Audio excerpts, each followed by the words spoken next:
इस कार्यक्रम के पुण्यार्जक हैं प्रेमी परिवार कटनी सतना, समाधिस्थ दशम प्रतिमाधारी स्वर्गीय श्री ज्ञानचंद जी जैन सतना, श्रीमती राजकुमारी जैन सतना, श्रीमती माया प्रेमचंद जैन प्रेमी कटनी, श्रीमती अल्पना मिनी इंजीनियर रमेश जैन सतना, श्रीमती संध्या दिनेश जैन बिलासपुर, श्रीमती दीप्ति महेंद्र जैन सतना, श्रीमती दीप्ति संजय जैन रायपुर, श्रीमती पायल अरिहंत जैन कटनी, अक्षय जैन, आशिता जैन, अर्चिता जैन, अक्षत जैन, अंशिका जैन, अरहन जैन, अनुज्ञा जैन। प्रेमी परिवार कटनी सतना। मंगलमय कार्यक्रम से देश एवं विदेश के जुड़े सभी दर्शकों, श्रोताओं एवं श्रद्धालुओं को सविनय जय जिनेन्द्र, मंगलमय सुप्रभातम। मैं आपको लिए चलूं जाप्यानुष्ठान की ओर। इसके पूर्व रोज की तरह हम लोग पूज्य गुरुदेव के चरण कमलों में सामूहिक रूप से त्रिबार नमोस्तु निवेदित करते हुए उनके मंगल में आशीर्वाद से अपने को अभिषेक करके चार्ज करेंगे। तो हाथ जोड़िए, मस्तक झुकाइए और बोलिए मेरे साथ, नमोस्तु गुरुदेव, नमोस्तु गुरुदेव, नमोस्तु गुरुदेव। बोलिए मुनिवर्षी प्रमाण सागर जी महाराज की जय। हे गुरुदेव, जाप्यानुष्ठान कराकर हम लोग को अनुग्रहित करें। नमोस्तु। ओम सम्यक दर्शनाय नमः। ओम सम्यक दर्शनाय नमः। ओम सम्यक ज्ञानाय नमः। ओम सम्यक ज्ञानाय नमः। चारित्राय नमः। ओम सम्यक चारित्राय नमः। ओम ह्रीं जगत शांतिकराय श्री शांतिनाथाय नमः। सर्वपदो शांतिं कुरु कुरु स्वाहा। ओम ह्रीं जगत शांतिकराय श्री शांतिनाथाय नमः। सर्वोपद्रव शांतिं कुरु कुरु स्वाहा। ओम ह्रीं जगत शांतिकराय श्री शांतिनाथाय नमः। सर्वोपद्रव शांतिं कुरु कुरु स्वाहा। ओम ह्रीं जगत शांतिकराय श्री शांतिनाथाय नमः। सर्वोपद्रव शांतिं कुरु कुरु स्वाहा। ओम ह्रीं जगत शांतिकराय श्री शांतिनाथाय नमः। सर्वोपद्रव शांतिं कुरु कुरु स्वाहा। ओम ह्रीं जगत शांतिकराय श्री शांतिनाथाय नमः। सर्वोपद्रव शांतिं कुरु कुरु स्वाहा। ओम ह्रीं जगत शांतिकराय श्री शांतिनाथाय नमः। सर्वोपद्रव शांतिं कुरु कुरु स्वाहा। ओम ह्रीं जगत शांतिकराय श्री शांतिनाथाय नमः। सर्वोपद्रव शांतिं कुरु कुरु स्वाहा। ओम ह्रीं जगत शांतिकराय श्री शांतिनाथाय नमः। सर्वोपद्रव शांतिं कुरु कुरु स्वाहा। ओम ह्रीं जगत शांतिकराय श्री शांतिनाथाय नमः। सर्वोपद्रव शांतिं कुरु कुरु स्वाहा। ओम ह्रीं जगत शांतिकराय श्री शांतिनाथाय नमः। सर्वोपद्रव शांतिं कुरु कुरु स्वाहा। ओम ह्रीं जगत शांतिकराय श्री शांतिनाथाय नमः।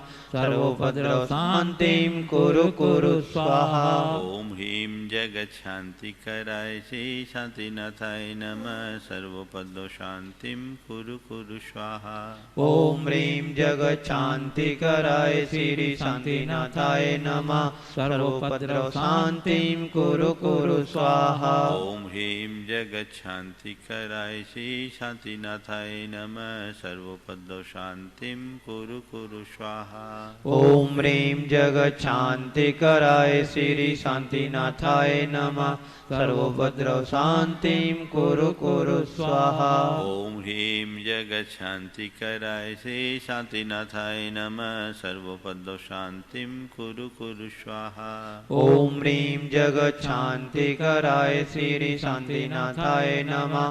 सर्वोपद्रव शांतिं कुरु कुरु स्वाहा। ओम ह्रीं जगत शांतिकराय श्री शांतिनाथाय नमः। सर्वोपद्रव शांतिं कुरु कुरु स्वाहा। स्वाहा ॐ ह्रीं जगच्छान्तिकराय श्री शान्तिनाथाय नमः सर्वोपद्रव शान्तिं कुरु कुरु स्वाहा ॐ ह्रीं जगच्छान्तिकराय श्री शान्तिनाथाय नमः सर्वोपद्रव शान्तिं कुरु कुरु स्वाहा ॐ ह्रीं जगच्छान्तिकराय श्री शान्तिनाथाय नमः सर्वोपद्रव शान्तिं कुरु कुरु स्वाहा ॐ ह्रीं जगच्छान्तिकराय श्री शान्तिनाथाय नमः सर्वोपद्रव शान्तिं कुरु कुरु स्वाहा ॐ ह्रीं जगच्छान्तिकराय श्री शान्तिनाथाय नमः सर्वोपद्रव शान्तिं कुरु कुरु स्वाहा ॐ ह्रीं जगच्छान्तिकराय श्री शान्तिनाथाय नमः सर्वोपद्रव शान्तिं कुरु कुरु स्वाहा ॐ ह्रीं जगच्छान्तिकराय श्री शान्तिनाथाय नमः सर्वोपद्रव शान्तिं कुरु कुरु स्वाहा ॐ ह्रीं जगच्छान्तिकराय श्री शान्तिनाथाय नमः सर्वोपद्रव शान्तिं कुरु कुरु स्वाहा ॐ ह्रीं जगच्छान्तिकराय श्री शान्तिनाथाय नमः सर्वोपद्रव शान्तिं कुरु कुरु स्वाहा ॐ ह्रीं जगच्छान्तिकराय श्री शान्तिनाथाय नमः सर्वोपद्रव शान्तिं कुरु कुरु स्वाहा ॐ ह्रीं जगच्छान्तिकराय श्री शान्तिनाथाय नमः सर्वोपद्रव शान्तिं कुरु कुरु स्वाहा ॐ ह्रीं जगच्छान्तिकराय श्री शान्तिनाथाय नमः सर्वोपद्रव शान्तिं कुरु कुरु स्वाहा ॐ ह्रीं जगच्छान्तिकराय श्री शान्तिनाथाय नमः सर्वोपद्रव शान्तिं कुरु कुरु स्वाहा ॐ ह्रीं जगच्छान्तिकराय श्री शान्तिनाथाय नमः सर्वोपद्रव शान्तिं कुरु कुरु स्वाहा ॐ ह्रीं जगच्छान्तिकराय श्री शान्तिनाथाय नमः सर्वोपद्रव शान्तिं कुरु कुरु स्वाहा ॐ ह्रीं जगच्छान्तिकराय श्री शान्तिनाथाय नमः सर्वोपद्रव शान्तिं कुरु कुरु स्वाहा ॐ ह्रीं जगच्छान्तिकराय श्री शान्तिनाथाय नमः सर्वोपद्रव शान्तिं कुरु कुरु स्वाहा ॐ ह्रीं जगच्छान्तिकराय श्री शान्तिनाथाय नमः सर्वोपद्रव शान्तिं कुरु कुरु स्वाहा ॐ ह्रीं जगच्छान्तिकराय श्री शान्तिनाथाय नमः सर्वोपद्रव शान्तिं कुरु कुरु स्वाहा ॐ ह्रीं जगच्छान्तिकराय श्री शान्तिनाथाय नमः सर्वोपद्रव शान्तिं कुरु कुरु स्वाहा ॐ ह्रीं जगच्छान्तिकराय श्री शान्तिनाथाय नमः सर्वोपद्रव शान्तिं कुरु कुरु स्वाहा ॐ ह्रीं जगच्छान्तिकराय श्री शान्तिनाथाय नमः सर्वोपद्रव शान्तिं कुरु कुरु स्वाहा ॐ ह्रीं जगच्छान्तिकराय श्री शान्तिनाथाय नमः सर्वोपद्रव शान्तिं कुरु कुरु स्वाहा ॐ ह्रीं जगच्छान्तिकराय श्री शान्तिनाथाय नमः सर्वोपद्रव शान्तिं कुरु कुरु स्वाहा ॐ ह्रीं जगच्छान्तिकराय श्री शान्तिनाथाय नमः सर्वोपद्रव शान्तिं कुरु कुरु स्वाहा ॐ ह्रीं जगच्छान्तिकराय श्री शान्तिनाथाय नमः सर्वोपद्रव शान्तिं कुरु कुरु स्वाहा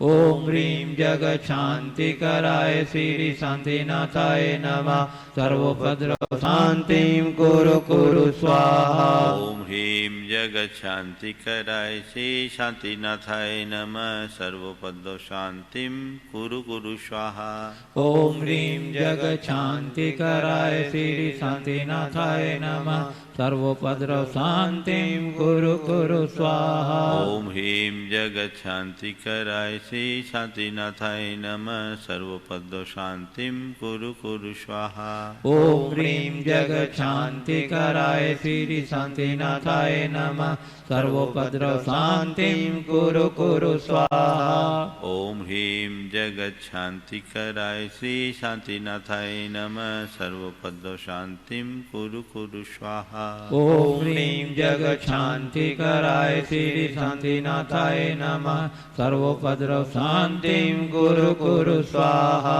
ॐ ह्रीं जगच्छांति कराय श्री शांतिनाथाय नमः सर्वपद शांतिं कुरु कुरु स्वाहा।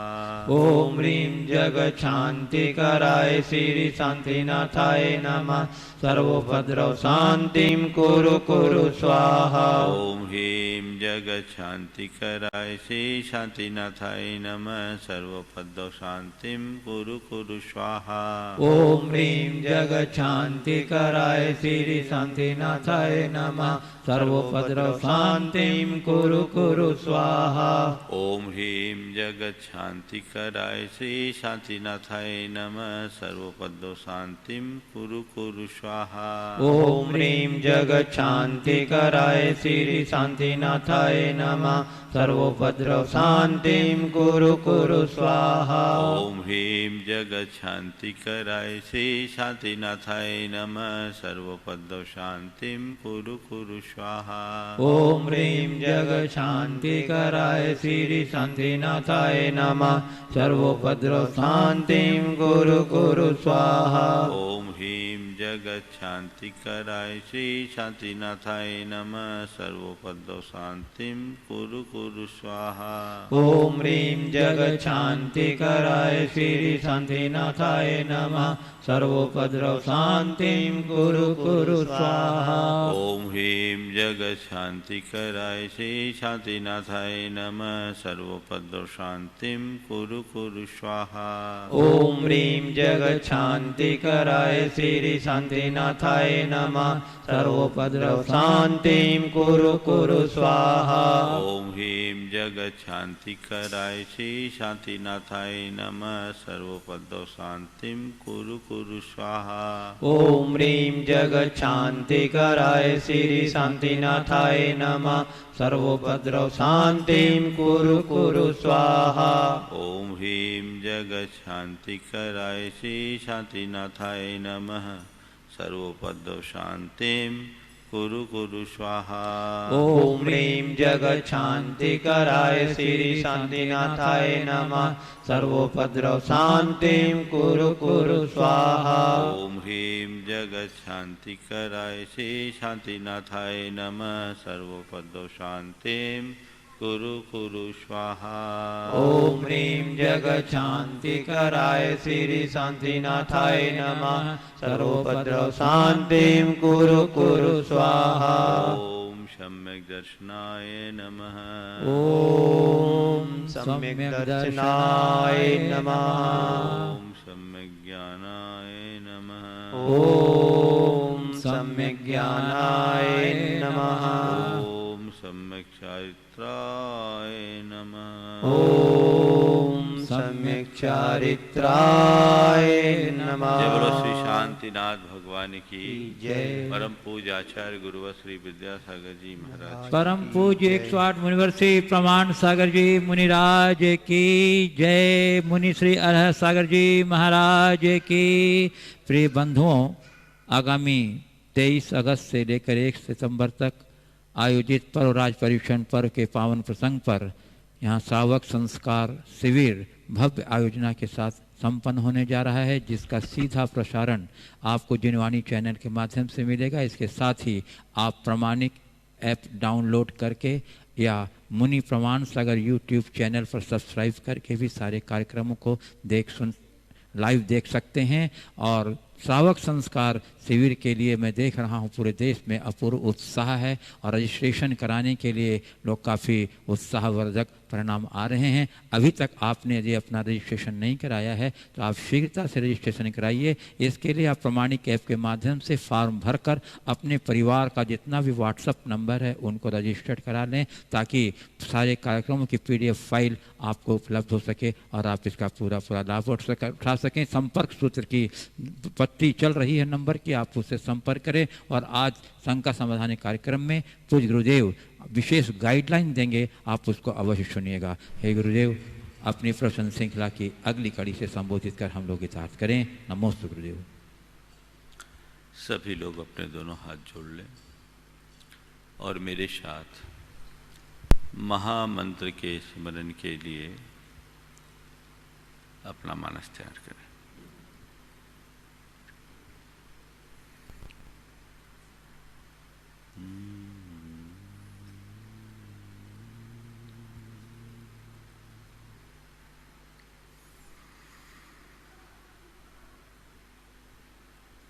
नमो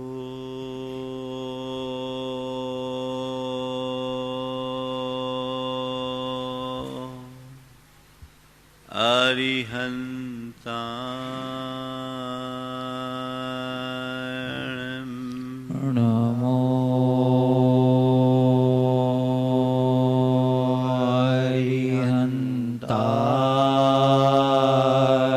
अरिहन्ताणं नमो सिद्धाणं नमो सिद्धाणं नमो आयर्याणं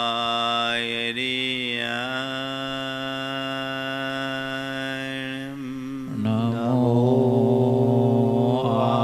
आयर्याणं नमो उवज्झायाणं नमो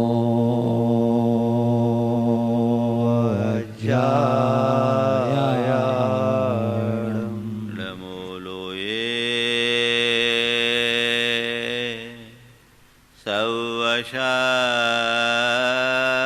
सवशाहूनं नमो लोये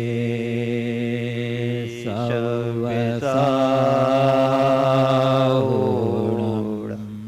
एषो पञ्चेणमुयारो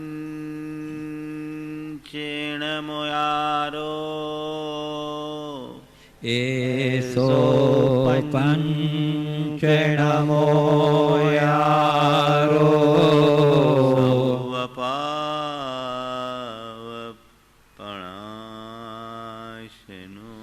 सर्वपावपणाशनो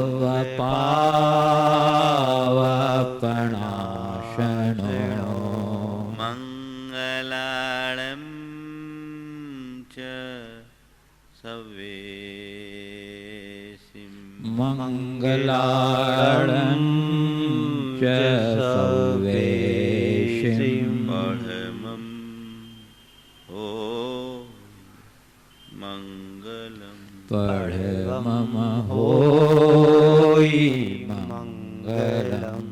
जय बोलो देवादिदेव 1008 श्री भगवान महावीर स्वामी की जय जय जय अहिंसा परमो धर्म की जय जय जय परम पूज आचार्य गुरुवर श्री विद्यासागर जी महाराज की की जय जय जय। बोलिए परम पूज्य 108 मुनिवर से प्रमाण सागर जी मुनिराज की जय जय जय।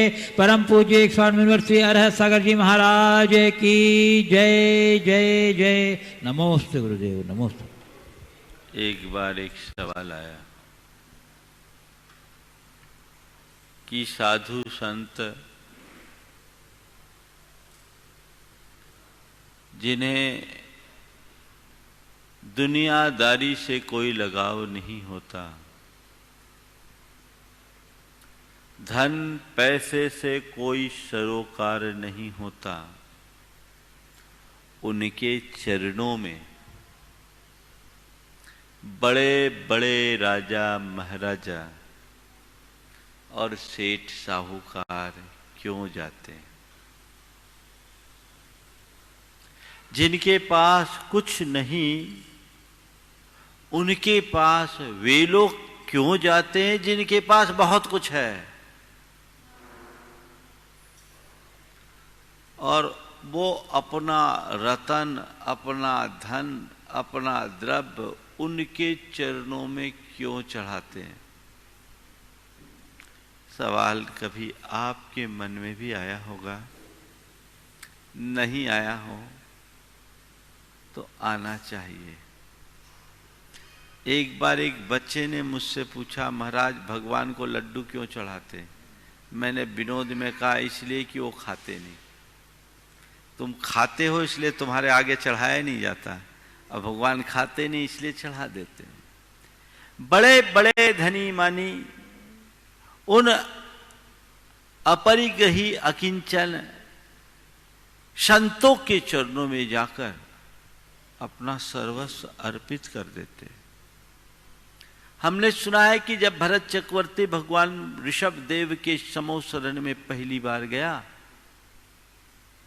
तो रत्नों का पुंज भगवान के चरणों में अर्पित कर दिया। सवाल इस बात का है कि उनके सामने ये अर्पण क्यों, जिन्होंने उसे छोड़ दिया। भगवान को रत्न चाहिए तो नहीं था, लेकिन फिर भी भगवान के चरणों में रत्न अर्पित क्यों कर रहे हैं? जितना अर्पित कर रहे हैं उससे कई गुना तो भगवान छोड़ के गए। लेकिन देखने में यही आता है, भगवान जितना छोड़े हैं उससे अनंत गुनी संपदा उनके चरणों में न्योछावर होती है। वे तो केवल अपना राज्य वैभव छोड़ते हैं, लेकिन उनके चरणों में तीन लोक के राजा महाराजा इंद्र सब न्योछावर होते हैं। तीन लोक की संपदा उनके चरणों में लुंठित होती है, लौटती है, और अपने आप को कृतार्थ महसूस करती है। आखिर ऐसा क्यों? केवल इसलिए कि भगवान उस तरफ देखते भी नहीं हैं।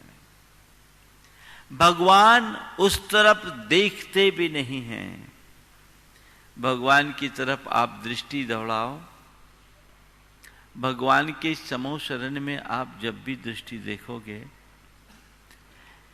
तीन लोक का वैभव उनके चरणों में निछावर होगा, और भगवान उससे ऊपर अधर आकाश में, नीचे कमल, और उससे भी ऊपर भगवान। आखिर क्यों? आखिर ऐसा क्यों? ये इस बात का प्रमाण है कि तीन लोक का वैभव भगवान के चरणों में न्योछावर होता है, अब भगवान उससे अलिप्त होकर उससे ऊपर उठे होते हैं। कमल लक्ष्मी और वैभव का प्रतीक है, और भगवान का उससे ऊपर रहना उनकी अलिप्तता का प्रतीक है। जो वैभव के पीछे भागते हैं, वैभव उनसे दूर भागता है, और जो वैभव को छोड़ देते हैं, तीन लोक का वैभव उनके चरणों में लुंठित होता है। इसी बात को गुरुदेव ने अपने शब्दों में कहा, छाया सी लक्ष्मी अनुचरा हो यदि उसे न देखो। छाया सी लक्ष्मी अनुचरा हो यदि उसे न देखो। बात थोड़ी समझने की है और गहरी है। दुनिया में लोगों के मन में पैसों की बड़ी प्रबल प्यास होती है, वो कोई बुराई नहीं, लेकिन केवल पैसों की प्यास रखने से पैसा नहीं आता।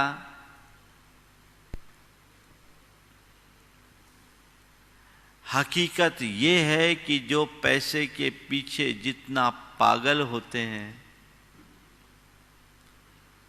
उनके पास उतना ही कम पैसा होता है, और जो उनसे मुंह मोड़ लेते हैं तो सारी वैभव उनके चरणों में न्योछावर होता है। संत जनों के चरणों में राजा महाराजाओं का आना इसी बात का प्रमाण है। इस देश में बड़े बड़े राजा महाराजा हुए, सेठ साहूकार हुए, लेकिन ये देश उन राजा महाराजाओं के नाम से नहीं जाना जाता। इस देश की पहचान ऋषि मुनियों और संतों से है। क्यों? क्योंकि उन्होंने सांसारिकता को त्यागा है, धन वैभव से मोह छोड़ा है। 4 बातें आज आप सबसे कहूंगा। धन कमाना, धन का दीवाना बनना। धन कमाना, धन का दीवाना बनना, धन लगाना और धन छोड़ जाना। 4 बातें हैं। धन कमाना, धन का दीवाना बनना और धन लगाना, धन छोड़ जाना। धन कमाना तुम्हारे जीवन की एक आवश्यकता है।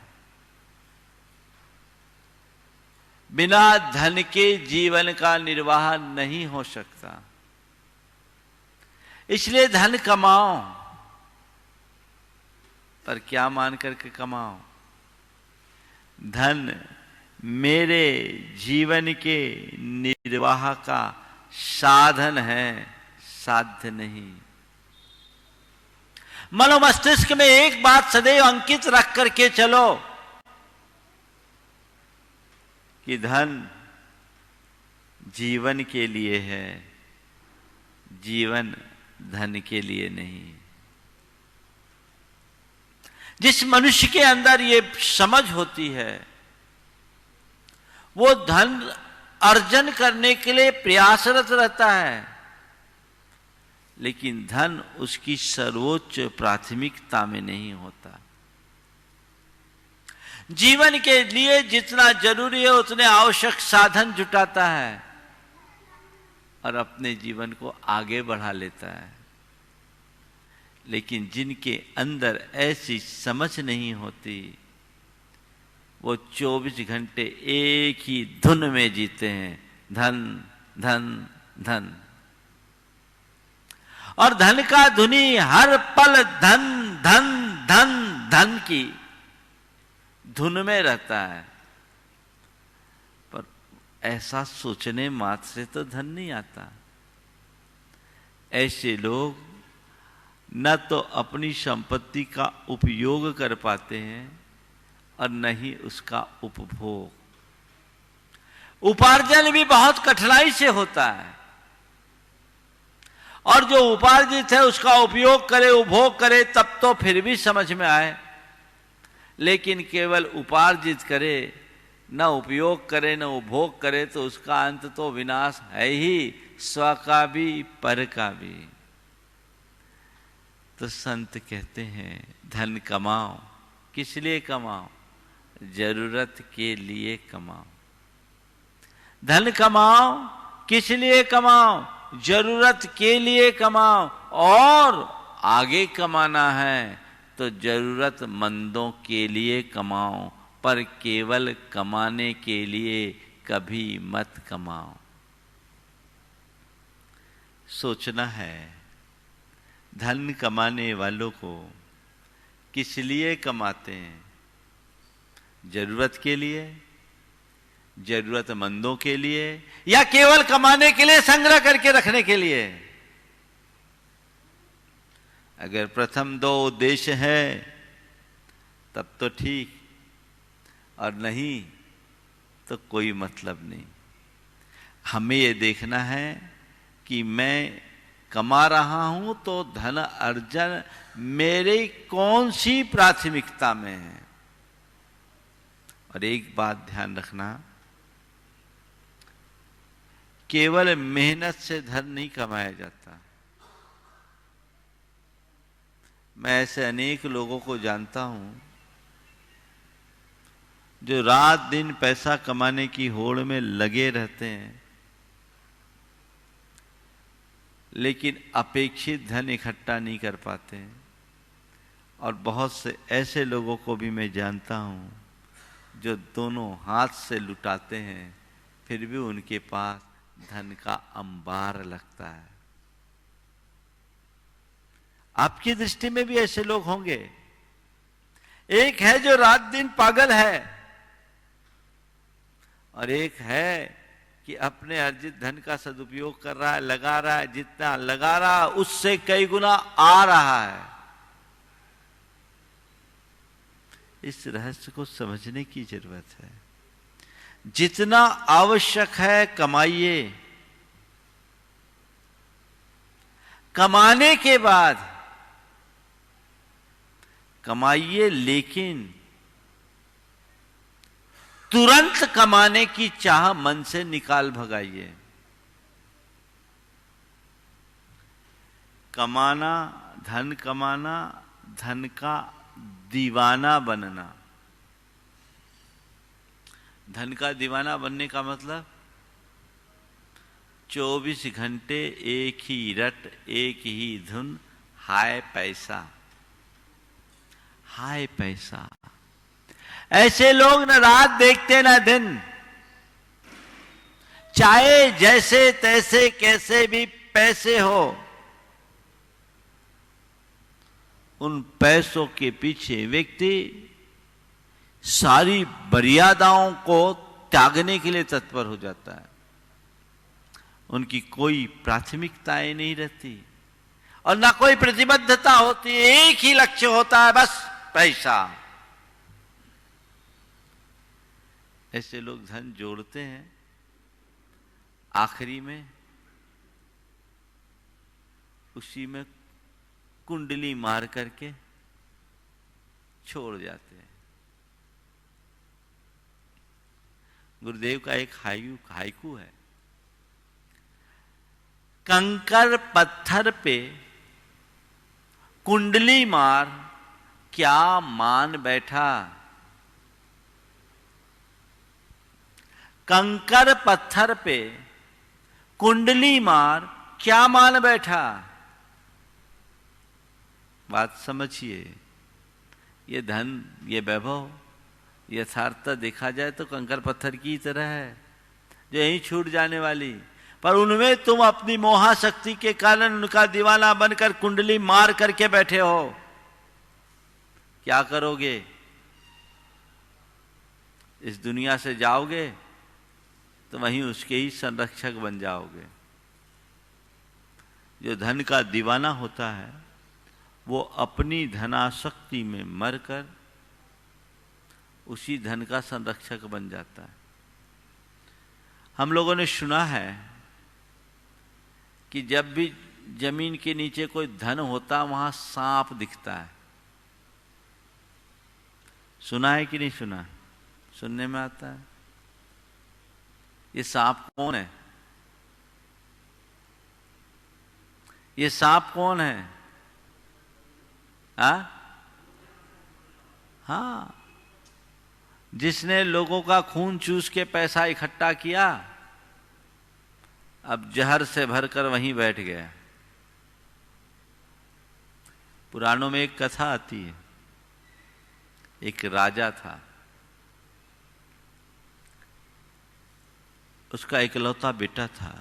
राजा को अपने बेटे से प्रगाढ़ मोह था और वह उचित अनुचित तरीके से धन का संग्रह करके जनता का खून चूस चूस के अपने बेटे के लिए खजाना बढ़ाने में लगा रहा। अंत में वो मरा। पिता की मृत्यु के बाद बेटा राजा बना।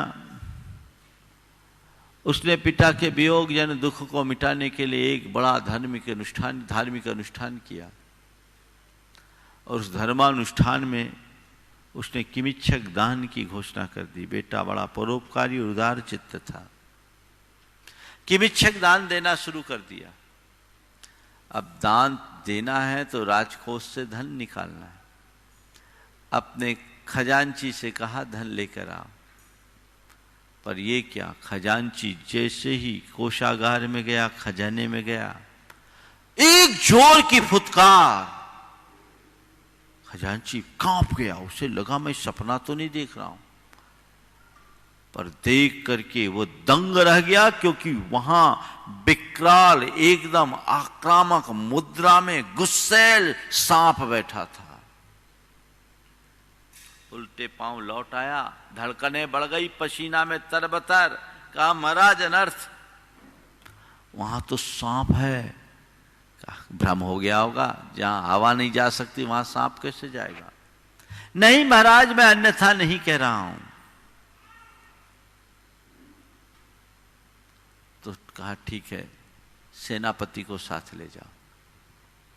जब सेनापति गया, अब की बार सांप ने और आक्रामक तेवर अपना लिया।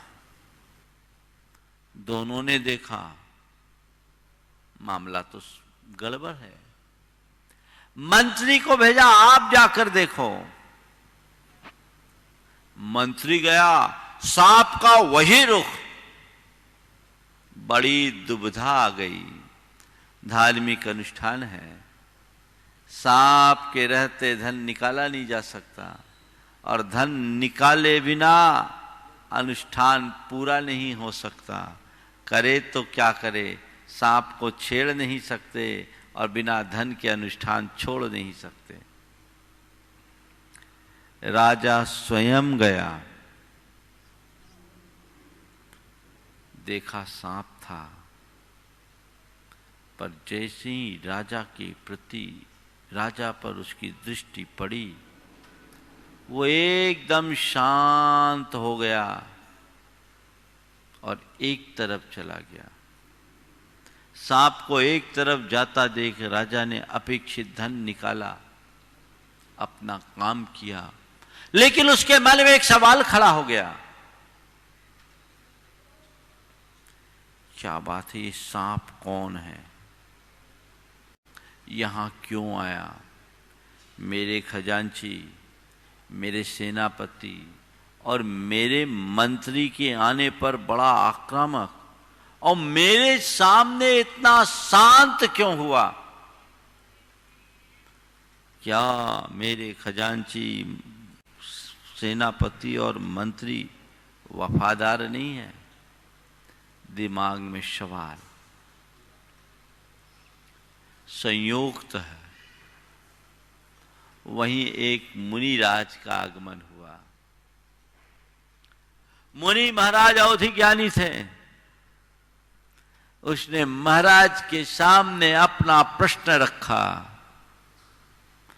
मुनिराज ने अपने दिव्य ज्ञान से कहा, राजन, कैसी विचित्रता है संसार की। वो सांप और कोई नहीं, तेरा पिता है। जिंदगी भर अनीति अन्याय करके धन की आसक्ति में मरा और अपने उसी धन पर जाकर बैठ गया। तेरा पिता मर करके सांप बना, तेरे मोह में उसने धन का संग्रह किया, आज भी तेरे प्रति उसके मन में मोह है। इसी वजह से खजांची पर उसे भरोसा नहीं हुआ, सेनापति पर उसे भरोसा नहीं हुआ, मंत्री पर भरोसा नहीं हुआ। तुझे देखकर एक तरफ हो गया, क्योंकि तेरे प्रति अभी भी उसके मन में मोह है। राजा का हृदय कांप गया। मेरा पिता राजा मरकर सांप हो गया, महाराज उसका उद्धार कैसे होगा? उनका उद्धार करे। महाराज ने कहा, उसका उद्धार मैं नहीं कर सकता, तू कर सकता है। तू कर सकता है, यदि तू जाकर उन्हें संबोधे तो उसका हृदय परिवर्तित हो सकता है, तेरे संबोधन से वो बदल सकता है। बस क्या था, गया और सांप को उसने मार्मिक शब्दों में संबोधा। ए सर्पराज, धिक्कार है तुझे, धन वैभव की आसक्ति में मर करके तू राजा से सर्प बना और आज भी उसी मोहाशक्ति में पड़ा है। तू भावी कुगतियों का पात्र बनेगा। इस संसार में कौन किसका है, एक आत्मा ही अपना है। तू अपने आत्म वैभव को समझ, आत्म धन को समझ, इस जड़ वैभव से मोह छोड़, मूर्छा छोड़ और अपनी आत्मा का उद्धार कर। राजा के मुख से ये शब्द सुनते ही सांप को जाति स्मरण हो गया। उसकी आंखों में झुलने लगा कि मैं कितना बड़ा राजा था, कैसे कैसे धन जोड़ा, उसका परिणाम क्या है, राजा से सर्पराज बन गया। धिक्कार है मुझे, धिक्कार है इस मोहाशक्ति को, धिक्कार है मेरे इस अज्ञान को। उसका चित्त परिवर्तित हो गया। उसने तत्क्षण मोह त्याग कर सम्यक दर्शन की प्राप्ति कर ली। दृष्टि बदल गई, जीवन बदल गया। आगामी भाव में उसने अपना उद्धार किया। धन की दीवानगी का परिणाम सदैव बुरा होता है। तो धन कमाना और धन का दीवाना बनना, देखो कहाँ हूं। और केवल दीवाना बनने से कोई धन कमा नहीं पाता, उसकी चर्चा अभी मैं थोड़ी देर बात करूंगा। लेकिन मनुष्य को अपनी मोहाशक्ति कम करनी चाहिए। गुरुदेव कहते कंकर पत्थर पे कुंडली मार, क्या मान बैठे, क्या मान करके बैठे हो, वहीं लौटते रहोगे। हाथ में कुछ भी हासिल होने वाला नहीं है। तीसरी बात, लगाना। धन को लगाना। कमाया है, दीवाना बनो मत, और जो कमाया है उसको लगाते जाओ। और ध्यान रखना, जितना लगाओगे उतना ही अपने आप आएगा। धन को लगाओ, सही रास्ते पे लगाओ, सही मार्ग पे लगाओ, अच्छे कार्यों में नियोजित करो। धन उसका नहीं जिसके पास वो है, अपितु उसका है जो उसका सदुपयोग करता है। धन को लगाने के प्रति उत्साहित होना चाहिए, अन्यथा छोड़ करके तो जाना है। जो लोग लगाने के प्रति रुचिवंत होते हैं वो कभी धन की तरफ देखते नहीं, और वो लगाते जाते लगाते जाते लगाते जाते राता जाता है। सही बात तो ये है कि कुआं में जब तक स्रोत जुड़ा है, कितना ही पानी निकालो कुआं खाली नहीं होगा, और स्रोत सूख जाने के बाद उसे कितना भी बचाने की कोशिश करो साफ हो जाएगा। संयोगों को समझना चाहिए। धन के प्रति उदार वृत्ति होनी चाहिए।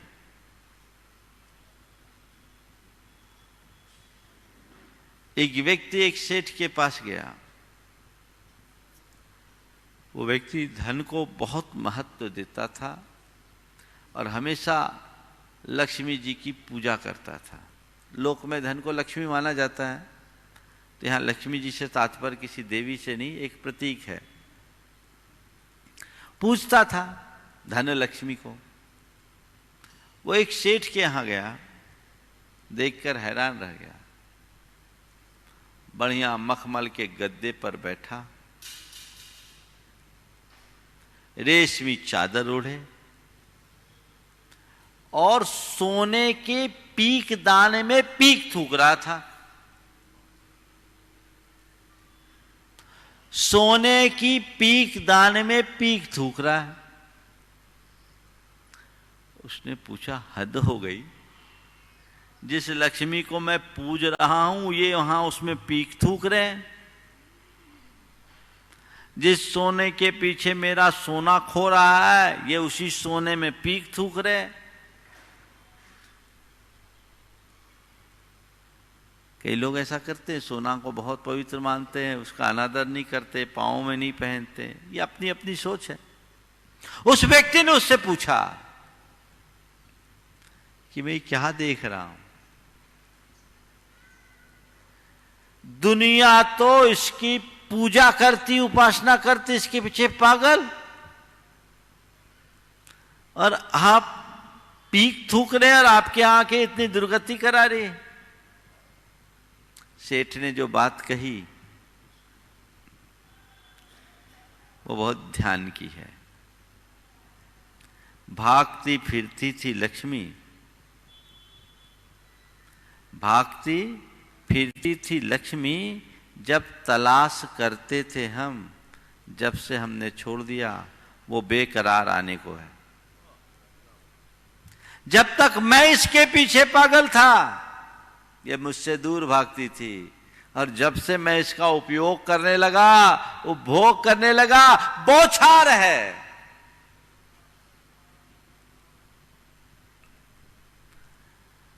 तो दीवाना कभी बनना मत, और कमाने को अपना साध्य बनाना मत। कमाना साधन है जीवन के निर्वाह का, लगाना सीखो। जितनी संपन्नता हो उतनी उदारता होनी चाहिए। उदारता ही जीवन की सबसे बड़ी संपत्ति है। औदार्य गुण के अभाव में तुम्हारी संपन्नता अर्थहीन है। उस संपन्नता के साथ उदारता को विकसित करने का मनोभाव रखो। बहुत सारे लोग हैं साधारण स्थिति से आज बहुत ऊंचाई पर छुड़े, लेकिन वो जितना जितना धन का सदुपयोग कर रहे हैं, धन की श्री वृद्धि हो रही है। हालांकि श्री वृद्धि करने के लिए धन का उपयोग मत करो।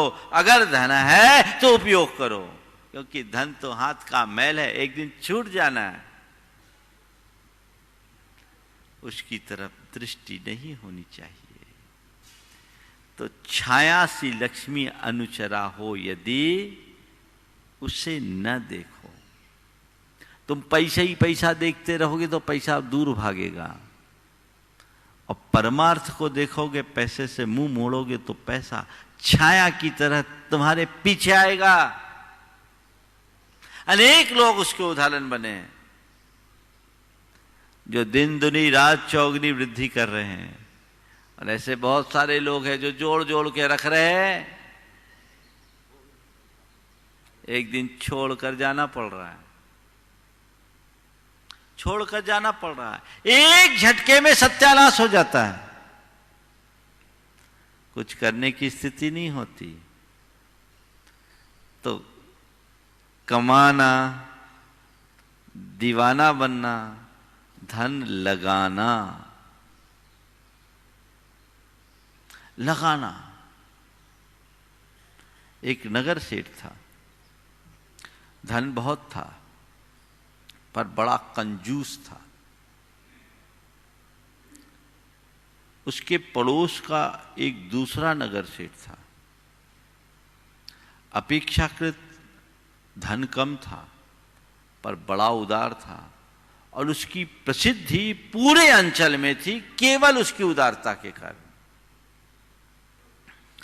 उसके मन में एक दिन बात आई, मैं भी धनपति, वो भी धनपति, पर मेरा एक भी प्रशंसक नहीं, और सबके जमाल पर उसका नाम। आखिर क्या वजह है? चलो चल करके इसका रहस्य जानना चाहिए। ये सोचकर वो उस सेठ से मिलने के लिए गया। सेठ ने उसका आत्मीय स्वागत किया और रात्रि में दोनों एक ही कक्ष में विश्राम किए। सेठ के ही कक्ष में विश्राम किया। सेठ तो बेपरवाह सो रहा था, इसे नींद नहीं आ पा रही थी। ऐसे भी सेठों को नींद बड़ी मुश्किल से आती। आगंतुक सेठ को नींद नहीं। इसी बीच देखता क्या है, ठीक मध्य रात्रि में 12 बजे कुछ आहट सी हुई और एक सोडसी युवती 16 श्रृंगार के साथ कक्ष में आ रही है और सेठ के पांव दबाने लगी। आगंतुक सेठ को यह बड़ा अटपटा लगा। मैं तो इस बुढ़े की बड़ी इज्जत करता था, ये तो पक्का अय्यास निकला। इस उम्र में रात के 12 बजे किसी युवती से पैर दबवाए, वो भी परपुरुष के सामने। पर वो दबाए जा रही है, ये आराम से सोए जा रहा है, पर इनकी तो नींद हराम हो रही है। अब उस समय कहे तो क्या कहे, कुछ कह नहीं सका। सुबह हुई, उसे सेठ से पूछ ही लिया, क्या मामला आपके पास? रात में वो युवती आती, कौन है वो? अच्छा नहीं लगा मुझे। बोले मैं क्या करूं, वो मानती नहीं है। मैं क्या करूं, वो मानती नहीं है। बोले कौन है वो? बोले वो लक्ष्मी है। लक्ष्मी है? हाँ आपके पास आती है? आती है। रोज आती है? हाँ रोज आती है। बोले क्या बोलती है? बोले मैं लक्ष्मी हूं, आप मेरे पति हो, पति की सेवा करना पत्नी का कर्तव्य है, तो मैं आपके पांव नहीं दबाऊंगी तो कौन दबाएगा? मैं रोज आपके पांव दबाऊंगी तो मैं मना भी करता हूं, दबाती है, अपने आप थक के चले जाती है, मैं क्या करूं? मैं उसकी तरफ देखता भी नहीं, मुझे तो पता ही नहीं चलता कि कब आती कब जाती, लेकिन इतना पता है वो रोज आती है। सेठ ने सोचा लक्ष्मीपति तो मैं भी हूं, लक्ष्मीपति तो मैं भी हूं, तो लक्ष्मी तो मेरे घर भी आती होगी, पर हाँ मैं दरवाजा बंद करके सोता हूं ना, इसलिए वापस लौट जाती हो। मैं दरवाजा बंद करके सोता हूं, शायद इसलिए वो वापस लौट जाती होगी। चलो आज रहस्य मिल गया। घर आया, दरवाजा खोलकर सोया।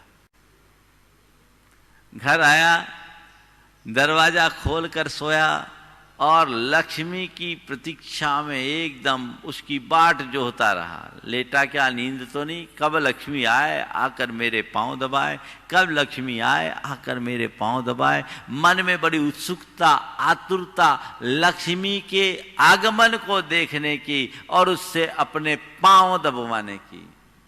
कभी कभी उत्सुकतावश वो दरवाजे तक जाकर देखता, आ रही है कि नहीं आ रही, आ रही कि नहीं आ रही, और दरवाजे से वापस बिस्तर में, बिस्तर से दरवाजे में, दरवाजे से बिस्तर में। जब किसी की बड़ी उत्सुकता से हम प्रतीक्षा करते हैं तो कुछ ऐसा ही होता, मन बड़ा आतुर हो उठता है। सेठ का मन बड़ा आतुर था। जैसे घड़ी का कांटा 12 पर आया, उसे कुछ आहट सुनाई पड़ी। सेठ चौकन्ना हो गया, सेठ चौकन्ना हो गया और सोचा लक्ष्मी आ रही है, उठ के स्वागत करूं। वो दरवाजे की ओर बढ़ा, तभी सामने एक विकराल आकृति दिखाई पड़ी जिसके हाथ में खंजर था। जैसी सेठ की नजर पड़ी, उस आकृति ने सेठ के बाल को जोर से पकड़ लिया। सेठ कांप उठा, रे तुम कौन? उसने कहा मैं लक्ष्मी हूं, मैं लक्ष्मी हूं। तो तुम लक्ष्मी हो, मैं तुम्हारा पति हूं, तो तुम्हें तो मेरी सेवा करनी चाहिए।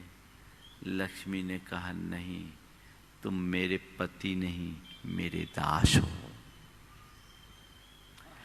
तुम मेरे पति नहीं, मेरे दास हो।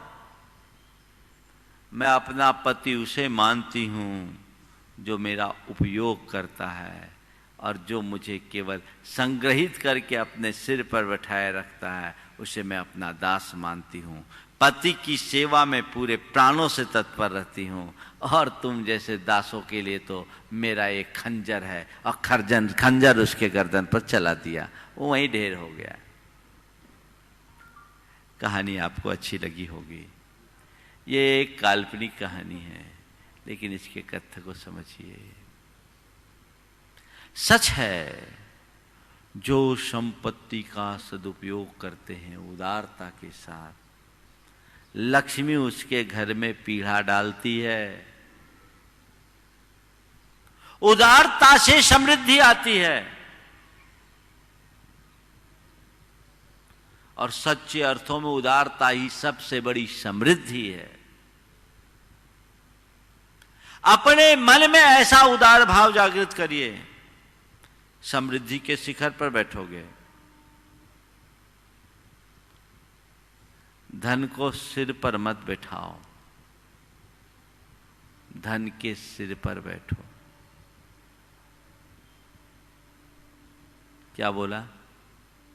धन को सिर पे मत बिठाओ, धन के सिर पर बैठो। अगर तुमने वैभव को अपने जीवन में जीवन से ज्यादा स्थान दिया तो समझ लेना तुम वैभव से दब करके मर जाओगे। और तुम्हें धन वैभव जीवन से नीचे रखा तो तुम्हारा जीवन शिखर पर चढ़ जाएगा। दास मत बनो, पति बनो, स्वामी बनो। स्वामी वो होता है जो अपने अधीनस्थ को सेवक बनाकर रखता। पैसा तुम पर हावी नहीं होना चाहिए, सदैव पैसे पर तुम हावी हो। लेकिन आजकल देखने में ऐसा ही आता है कि अधिकतर लोगों पर पैसा हावी होता है और ऐसे लोग पैसे के व्यामोह में धन के कीड़े बनकर रह जाते हैं। हजारों करोड़ का मालिक होने के बाद भी उसका सुख नहीं भोग पाते। गलत तरीके से अवांछित गतिविधियों से पैसा जोड़ तो लेते हैं, भोग नहीं पाते। एक दिन छोड़कर जाना पड़ता है। बहुत सारे उदाहरण हैं। कमाना दीवाना बनना, कमाना लगाना, लगा लो नहीं तो छोड़कर पड़ेगा जाना। एक दिन तो छोड़ के जाना ही पड़ेगा। जितना है उसे लगाने की कोशिश कीजिए, सही रास्ते पे लगाने का प्रयास कीजिए। मनोभाव अंदर होना चाहिए, मैं अपने आप को कृतार्थ कर लूं। अगर मेरे पास कुछ अर्जित है तो उसका सही रास्ते में प्रयोग कर लूं। जीवनोद्धार का ये बहुत बड़ा मंत्र है। उसके व्यामोह में मैं कभी ना फंसूं। मेरी प्राथमिकता बिल्कुल बदल जानी चाहिए। मैं धन का मद न करूं, धन के मद में अंधा न बनूं, धनांध न बनूं। कदाचित धन कमाऊं, धनाढ्य बनूं तो अपने हृदय में उदारता रखूं।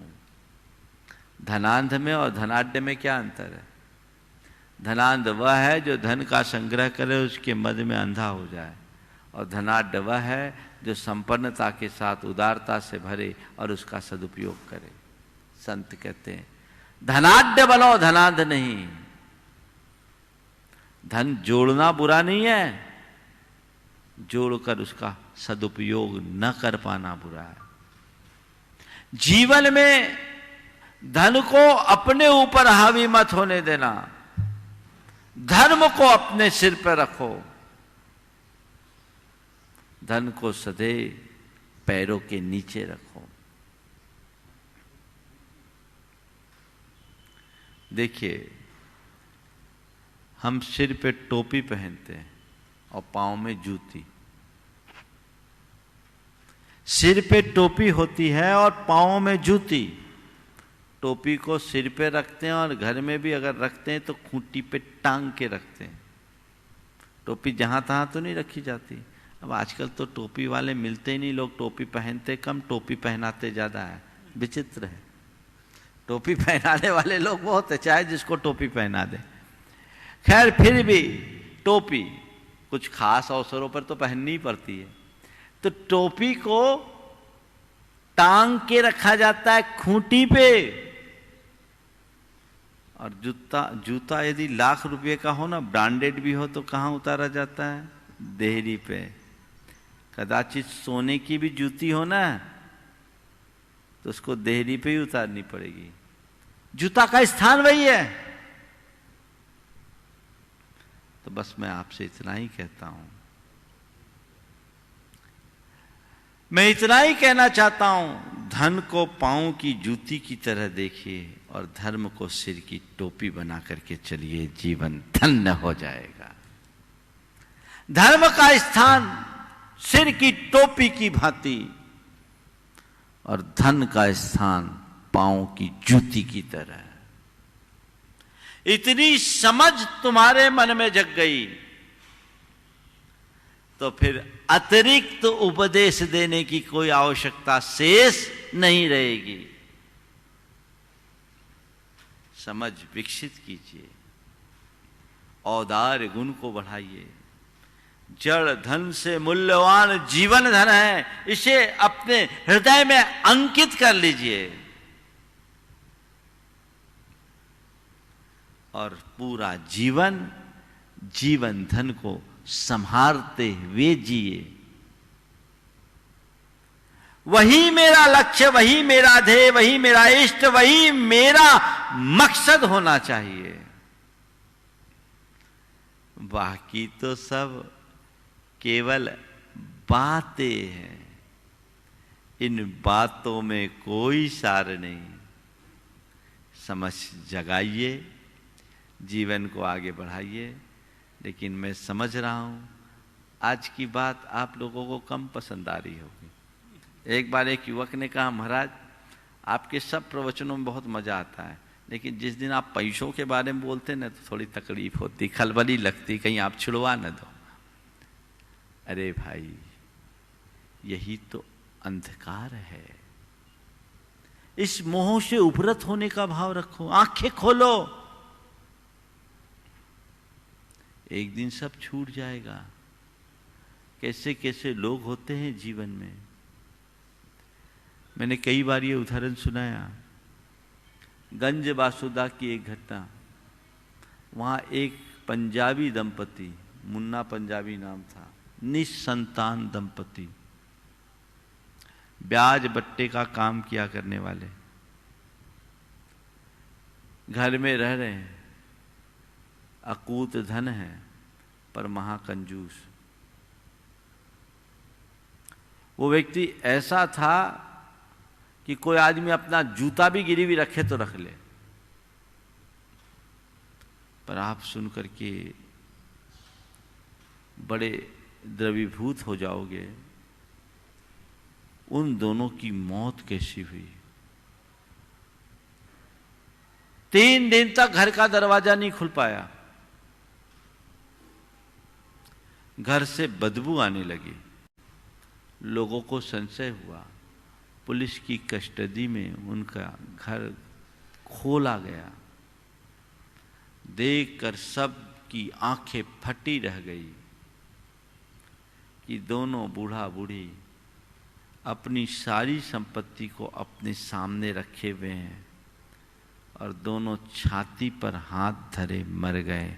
दोनों की मृत्यु लगभग एक साथ हुई और 3 दिन पहले मर गए। संपत्ति वहीं। ऐसा बताते हैं कि उसके घर की संपत्ति उठाने में स्थानीय प्रशासन को हफ्तों लग गए।